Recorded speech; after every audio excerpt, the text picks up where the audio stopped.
Beberapa waktu lalu gue ngeliat ada headline berita tentang banyaknya anak SMP yang nggak bisa baca. Pemirsa, dunia pendidikan kembali dihebohkan dengan adanya ratusan tidak bisa membaca tulis dan menuai ragam respon dari masyarakat. Siswa sekolah menengah pertama SMP di Kabupaten Buleleng, Bali tidak bisa baca tulis. Kurikulum sekarang itu kurikulum merdeka dengan pembelajaran tuntas. Baca lu, gue nggak bisa baca, bukan Di tangan media sosial, kita juga bisa dengan mudah menemui konten anak-anak SMA yang dites menghitung dasar nggak bisa. 24 dibagi 3. 3 kali 7. 3 kali 2. Gue mau jelasin di sini kenapa ini adalah masalah besar dan kita harus ngapain untuk menyikapi situasi ini.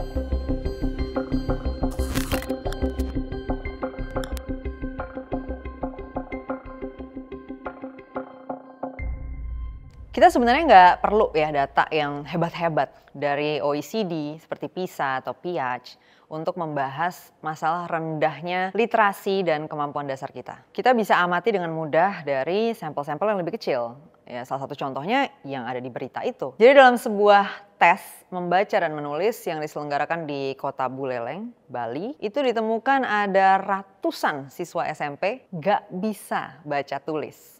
Nah, data ini tuh sebenarnya mensupport ya, data PIAAC yang dirilis kira-kira 5-6 tahun lalu ya, yang nunjukin kemampuan baca orang bergelar sarjana di Jakarta itu berada di bawah kemampuan baca anak SMP di Denmark. Emang benar ya, kalau misalnya kita mau nyari 100 atau 1000 orang jenius, mungkin ketemu di Indonesia ini. Tapi kalau kita bicara sebagai suatu masyarakat demokrasi dengan 270 juta orang, segelintir Einstein itu gak bisa menyelamatkan kita dari krisis. Berbagai krisis atau masalah yang bisa muncul gara-gara terlalu banyak orang dengan literasi dan kemampuan dasar yang gak cukup untuk bisa ngelola informasi, keputusan, dan interaksi sosial dengan sehat, dengan baik. Dan tentu aja ini bukan salah anak-anak, ya ini salah orang-orang dewasa. Kita yang bertanggung jawab memberikan pendidikan dasar untuk semua anak yang lahir. Terutama tentu saja ini adalah tugasnya negara yang mengelola uang dan sumber daya kita semua. Tapi negara juga butuh support dari publik yang paham duduk perkaranya dengan tepat. Ya, sehingga kita juga bisa mendorong nih solusi-solusi yang tepat untuk negara bisa terapkan. Maka itu menurut gue juga penting untuk kita semua meluangkan waktu untuk memahami persoalan ini. Dan gimana solusi yang sebaiknya kita ambil berdasarkan data dan fakta lapangan gitu loh. Bukan sekedar asumsi, puisi, atau fantasi.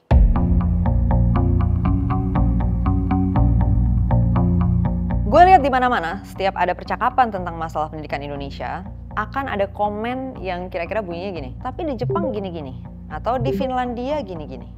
Contoh, kita lagi diskusi, harus ada mata pelajaran wajib apa aja nih di sekolah kita. Akan ada yang komen, di Norway mata pelajarannya dikit kok, tapi maju gitu ya. Atau contoh lainnya kita lagi bahas apakah perlu ada ujian terstandar nasional yang nentuin kelulusan atau kenaikan kelas. Akan ada komen, Finland nggak ada tuh ujian-ujian yang bikin anak stres, hasilnya bagus. Komentar seperti ini kalau didengar atau dibaca sekelibat itu kedengeran make sense ya. Masuk akal, alias akal siput. Cara berpikir kayak gitu tuh ibarat kita lagi bangun rumah, ya kan? Terus kita lihat tetangga kita nih, lagi bangun rumah juga.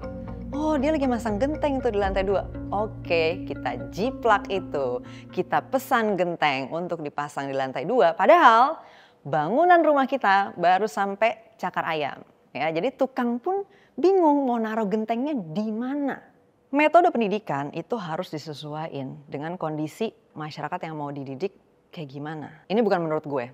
Ini kata penelitian. McKinsey bikin penelitian menggunakan data dari 20 negara yang pendidikannya mengalami peningkatan luar biasa dalam waktu yang relatif singkat, kayak Singapura dan Korea Selatan. Gue nemu penelitian ini di post Instagramnya Zenius.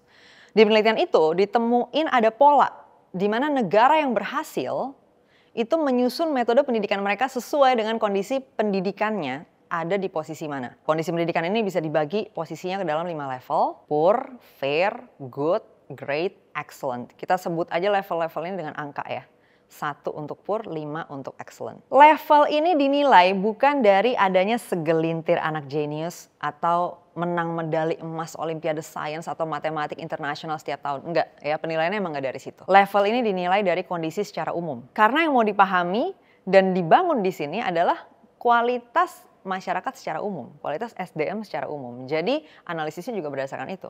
Bagaimana kemampuan dasar anak secara umum, bagaimana kompetensi guru secara umum, dan seterusnya. Bukan diambil dari segelintir-segelintir atau kasus anekdotal. Nah, penelitian McKinsey menemukan bahwa negara-negara yang berhasil mencapai peningkatan kualitas pendidikan dan SDM dengan baik adalah negara yang tahu posisinya di mana dan menerapkan metode pendidikan sesuai dengan level negaranya. Jadi kalau negara itu ada di level 1, dia mau maju ke level 2 akan beda sistem dan kurikulumnya dengan negara yang di level 3 mau ke level 4. Atau tadi konteksnya kalau dari poor to fair akan beda dengan good to great atau great to excellent. Gimana dengan Indonesia?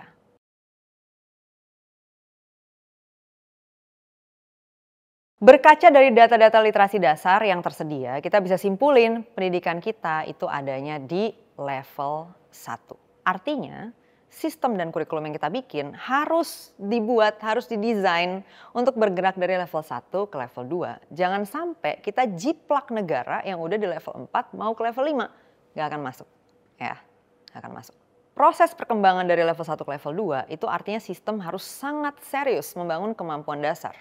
Seperti membaca, menulis, berhitung, atau literasi dan numerasi. Untuk bisa melakukannya dengan baik, akan ada 2 titik tumpu. Yang pertama, pengajar atau gurunya. Ya kan? Betul, isu kesejahteraan guru itu penting, tapi yang gak kalah penting juga isu kompetensi. Kita harus pastiin guru-gurunya punya kemampuan dasar yang baik, dan bukan cuma itu, dia juga punya kemampuan ngajarin itu ke orang lain. Jadi ini 2 level nih prosesnya. Nah, di bagian ini menurut gue kita akan sangat terbantu kalau bisa lebih banyak melibatkan sumber daya online learning juga gitu. Jadi akan ada kolaborasi antara guru di lapangan dengan bahan belajar dari online platforms. Di Indonesia sendiri ada banyak edtech yang bagus, gue pasti mention ya, Zenius tempat gue ngajar, but also Ruang Guru, punya Iman, Belva, ada Sekolahmu, Smartik, Pahamify, dan masih banyak lagi itu beberapa yang gue bisa sebut on top of my head, silahkan cari tahu yang lainnya. Tapi gue yakin dengan skala pengajaran online, mereka bisa punya nih pengajar-pengajar yang top, yang kompeten, yang driven, yang bisa juga dirawat dengan insentif yang sepadan. Nah, dengan memanfaatkan online learning, kita juga jadi bisa pakai teknologi atau fitur yang helpful buat proses belajar jadi jauh lebih efektif, ya kan? Apalagi ya sekarang dengan adanya AI, of course. Di situ negara tinggal kerja ngebangun jembatannya sebenarnya, yaitu internet dan perangkat digitalnya. Tapi dengan BUMN sebesar dan seberpengalaman Telkom, harusnya sih kita bisa lah melakukan ini. Kita bisa melakukan transformasi dan integrasi besar-besaran untuk pendidikan di lapangan bisa tersupport oleh sumber daya pendidikan online. Dengan begitu, pendidikan kita bisa fokus mengantar tadi Indonesia bergerak dari level 1 ke level 2 yang memastikan secara umum anak-anak punya literasi dan kemampuan dasar yang baik.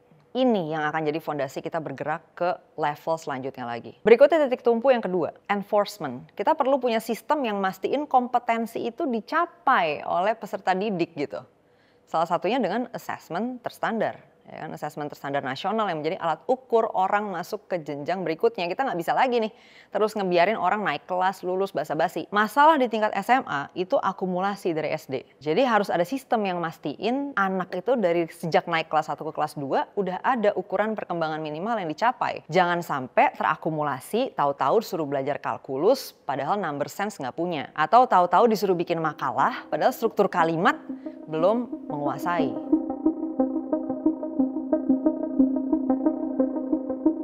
Kalau dari pihak Kemdikbud, ada yang kebetulan nonton ini, gue mau nyampein beberapa hal. Kalau mereka belum nonton, tolong dikirimin ke mereka. Yang mungkin useful ya buat kebijakan pendidikan kita ke depannya. Pertama, pendidikan kita itu jelas ya, levelnya berada di level poor atau level 1. Jadi kita mau bergerak ke level 2 nih. Nah, untuk itu kita perlu mendesain sistem dan kurikulum yang benar-benar fokus di situ. gitu, yang emang benar-benar memastikan progres dari level 1 ke level 2 itu terjadi. Nah, Pak Mukti sepertinya adalah sosok yang paham dan peduli nih soal kompetensi. Kelihatan ada keinginan untuk merangkai sistem yang benar-benar ngebangun kompetensi, bukan sekedar ada gedung sekolah, ada kursi cukup, gurunya mengajar, gurunya datang, tapi benar-benar ada mastery yang kebangun. Ini penting. Sekarang tinggal gimana eksekusinya. Kita libatin semua sumber daya yang ada, ya kan? Tadi guru-guru berpengalaman, edtech yang bagus, bahkan media ataupun konten kreator edukasi. Libatin semuanya untuk kita benar-benar memastikan progres itu terjadi. Dan evaluasi atas semua ini nggak bisa dijalanin sama pihak yang bikin programnya sendiri, ya. Misal gue ngajar, gue juga yang evaluasi, nggak bisa, ya kan? Harus ada lembaga khusus yang independen, yang diisi oleh orang-orang kompeten, yang paham isunya, ya kan, paham duduk perkaranya, bisa melakukan assessment, dan mereka akan fokus di situ untuk kerjanya adalah mengukur capaian belajar secara objektif. Jadi kita tahu hasil dari proses belajar ini seperti apa. Hasil evaluasi ini juga akan menjadi pijakan untuk kita semua mengambil keputusan terkait pendidikan. Nah, di sini pemerintah bisa menggandeng kampus, mungkin lembaga riset, pakar dan profesional, juga mungkin industri, ya. Dan tentunya perusahaan teknologi yang menguasai bidangnya, karena mungkin mereka juga punya ya berbagai fitur, ya kan, tools, sistem yang bisa membantu proses evaluasi ini dilakukan dengan baik. Nah, kalau udah ada pengukuran yang jelas seperti itu, baru insentif bisa kita kasih dengan tepat. Guru dan sekolah yang berhasil benar-benar meningkatkan kemampuan dasar anak harus dapat dukungan lebih, harus dapat insentif yang lebih besar. Nah, untuk mengukur performa dari para pengajar nih, ya, dari sekolah ataupun guru gitu ya, kita perlu punya suatu pretest terstandar nasional. Sebelum anak masuk ke satu sekolah, dia udah jalanin tes diagnostik dulu untuk tahu dia di level mana masterinya, ya nggak? Performa sekolah dan pengajar harus diukur dari perkembangan anak, dari loncatan perkembangannya. Jadi kalau sekolah dari awal nerima murid-murid udah jago, ya kan, udah di level tinggi, ya otomatis sekolah itu jangan dapat insentif yang besar dong. Karena kan dia sebenarnya nggak bawa anaknya kemana-mana, ya kan. Orang dari awal udah nyampe kok ke master yang tinggi gitu kan. Nah, tapi sekolah yang dapat murid-murid yang justru masih jauh skillnya awalnya, ya kan, ketika dia masuk dan ketika dia keluar dari sekolah itu jadi tinggi skillnya, jadi ada perkembangan. Nah, disitulah kita kasih insentif sebesar-besarnya buat sekolahnya, buat gurunya. Ya, jadi guru dan sekolah performanya dinilai bukan dari hasilnya, tapi loncatannya nih gitu, perkembangannya, seberapa jauh perkembangan kemampuan dasar yang mau kita bangun tadi dicapai oleh para murid-murid di suatu sekolah ini. Terakhir, kita bikin transparansi. Ya, data untuk semua proses ini itu harus bisa diakses publik. Dengan begitu, pertanggungjawaban atas APBN 20% pendidikan itu jadi jelas. Bukan sekedar duitnya dipakai buat apa, ya kan? Bukan sekedar duitnya dipakai buat ngecat sekolah, buat beli kursi, buat beli meja gitu ya, bukan. Tapi capaian belajarnya apa dan mastery yang kebangun apa di level mana.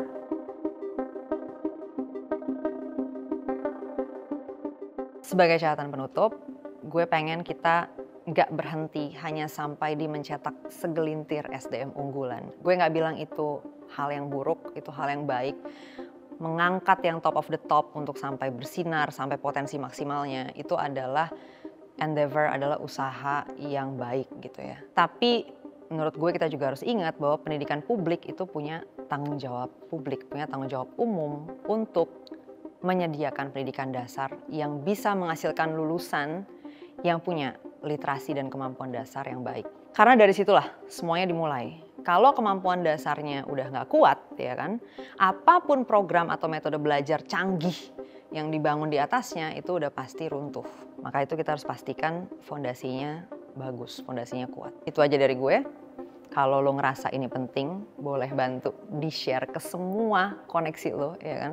Mudah-mudahan bisa nyampe ke orang-orang yang duduk di kursi kekuasaan juga yang bisa bikin kebijakan-kebijakannya. Semakin banyak orang yang lebih paham masalahnya, akan semakin besar peluang buat kita bisa benerin, bisa dapat solusi yang tepat bareng-bareng. Gue Kania Cita, salam masyarakat baru.